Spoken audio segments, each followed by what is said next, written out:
بسم اللہ الرحمن الرحیم۔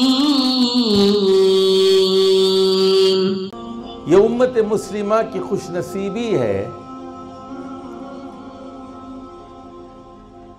کہ اس امت نے قرآن مجید سے محبت کی ہے، لیکن ذرا ہم دیکھیں گے کہ یہ محبت جذباتی قسم کی ہے یا شعوری قسم کی محبت ہے۔ دنیا کا کوئی بر اعظم ایسا نہیں ہے، دنیا کا شاید کوئی ملک ایسا نہیں ہے جہاں حافظ قرآن نہ پائے جاتے ہیں۔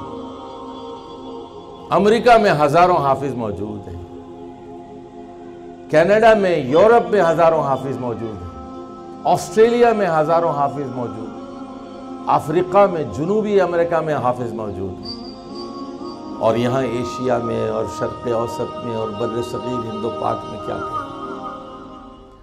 پاکستان کی 22 کروڑ آبادی میں غالباً 25 لاکھ سے زیادہ حافظ پائے جاتے ہیں،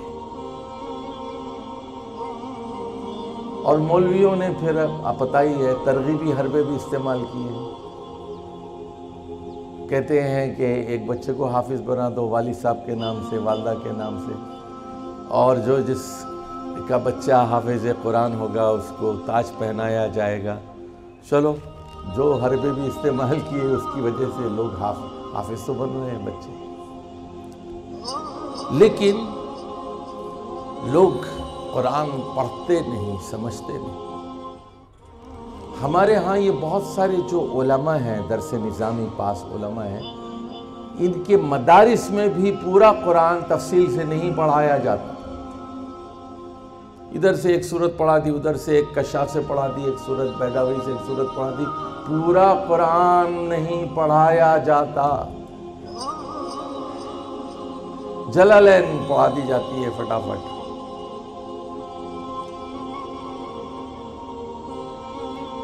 آپ دیکھتے ہیں رمضان میں پوری امت قرآن کو سنتی ہے، حافظ لہک لہک کر قرآن سناتے ہیں۔ نہ حافظ قرآن کو سمجھتا ہے، نہ تراویح میں سننے والے قرآن مجید کو سمجھتے ہیں۔ حافظ کو بھی نہیں پتا کہ کیا ہو رہا ہے، سننے والوں کو بھی پتا نہیں ہے کہ کیا ہو رہا ہے۔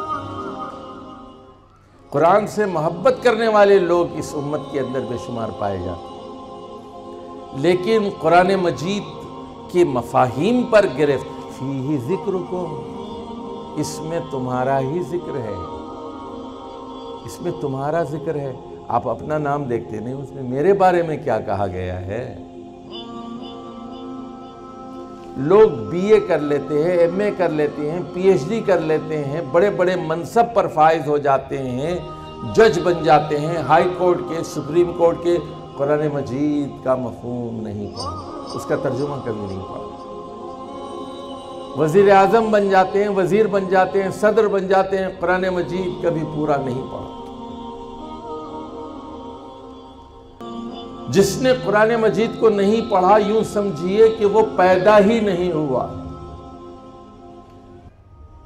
30 سال آپ کی عمر ہو گئی، 40 سال ہو گئی، 50 سال ہو گئی، ابھی تک آپ نے قرآن مجید کو کھول کر دیکھا نہیں کہ اس کے اندر کیا ہے، کیا کہتا ہے، اس کے مضامین کیا ہیں، یہ کیا مطالبہ کرتا ہے، کیا تقاضا کرتا ہے۔ یہ امت مسلمہ کی کتنی بڑی بدبختی ہے کہ وہ اللہ کی اس کتاب سے غافل ہیں، چومتے ہیں، چاٹتے ہیں، حفظ کرتے ہیں، اور کہتے ہیں قیامت کے دن تاج پہنایا جائے گا والدین۔ میں ایک بہت ہی دردناک سچا واقعہ آپ کو بتاتا ہوں۔ میں کینیڈا گیا تو میرے بیٹوں نے کہا کہ ہمارے کچھ دوستوں نے گارڈن میں پارٹی رکھی ہے، آپ آئیے۔ میں نے کہا آپ چلیے ساتھ۔ میں نے کہا میں نہیں جاتا یار، وہاں میں کیا کروں گا، وہاں بوڑھا آدمی ہوں، 70 سال کا۔ انہوں نے کہا نہیں بابا چلیے آپ ہمارے ساتھ، باربیکیو کریں گے، کچھ کھائیں گے، پیئیں گے، کھیلیں گے وغیرہ، بال ہے، فٹ بال وغیرہ۔ خیر وہاں کچھ فیملیز تھیں وہ ہمارے بچوں کے، اور خواتین بھی بیٹھی ہوئی تھی. ایک لڑکا نکر میں تھا, چڈی میں, اور وہ آیا, میں یہاں بیٹھا ہوا تھا اور ادھر کچھ خواتین بیٹھی ہوئی تھی, اور وہ آ کر اس نے چڈی سے یہ دیکھیں ٹیبل پر اس طرح پاؤں رکھا. لڑکیاں سامنے بیٹھی ہوئی, چڈی میں ہے وہ. میں نے اپنے بیٹے کو بلایا اور اس کو کہا کہ یہ تمہارا دوست ہے, یہ بدتمیز تمہارا دوست ہے, تم نے کیوں دوستی کی ہے اس سے, اس کو کیوں بلایا ہے یہاں؟ تم نے دیکھا نہیں لڑکیوں کے سامنے یہ چڈی کھڑے ہو کر ٹیبل پر ٹانگ رکھ دی ہے اس نے. میرا بیٹا کہنے لگا, بابا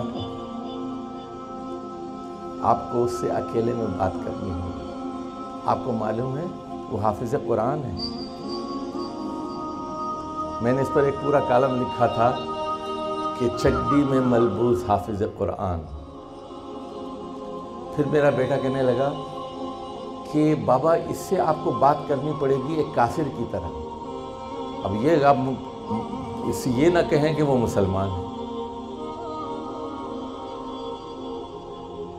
دیکھیے ہمارا المیہ کیا ہے, بچے قرآن حفظ کر لیتے ہیں لیکن پڑھتے نہیں. تو میرے بھائیوں, جو میں آپ سے درخواست کرتا ہوں, التماس کرتا ہوں, وہ یہ کہ قرآن مجید پڑھنا شروع کر دو, اور قرآن مجید کی گلیوں سے واقفیت ہونی چاہیے آپ. جس طرح آپ کراچی میں رہتے ہیں نا, تو آپ کو شارٹ کٹ سارے پتہ ہیں, ادھر سے ادھر نکال لیتے ہیں, ادھر سے یہ نکال لیتے ہیں, پیچھے سے چلے جاتے ہیں نا. اور ویسے 1 گھنٹے کا راستہ آپ آدھے گھنٹے میں طے کر لیتے ہیں. وہ سڑک ٹوٹی ہوئی ہے, ادھر رش ہوگا, ادھر سے نکل لو, ادھر سے نکل لو, سارے گلی کوچوں سے آپ واقف ہیں. قرآن مجید کے گلی کوچوں سے بھی آپ کی واقفیت ہونی چاہیے. آپ کہتے ہیں نا کہ روٹی یہاں اچھی ملتی ہے, مٹھائی وہاں اچھی ملتی ہے, نان وہاں اچھے ملتے ہیں, پائے وہاں اچھے ملتے ہیں, وہاں کی بریانی مشہور ہے, وہاں سے یہ لے کے آؤ, وہاں سے یہ لے کے آؤ. آپ کہتے ہیں نا, یعنی آپ کراچی کی جھاڑو ہیں, ایک ایک کوچے سے, ایک ایک گلی سے, ایک ایک بازار سے, ایک ایک دکان سے واقف ہیں.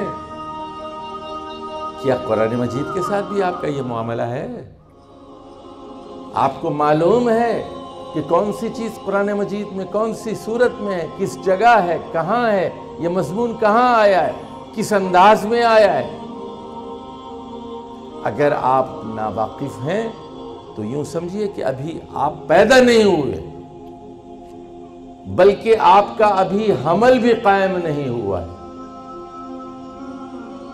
جس دن آپ قرآن مجید کو سنجیدگی سے پڑھنا شروع کریں گے تو پھر آپ یوں سمجھیے کہ ابھی آپ مان سکتے ہیں.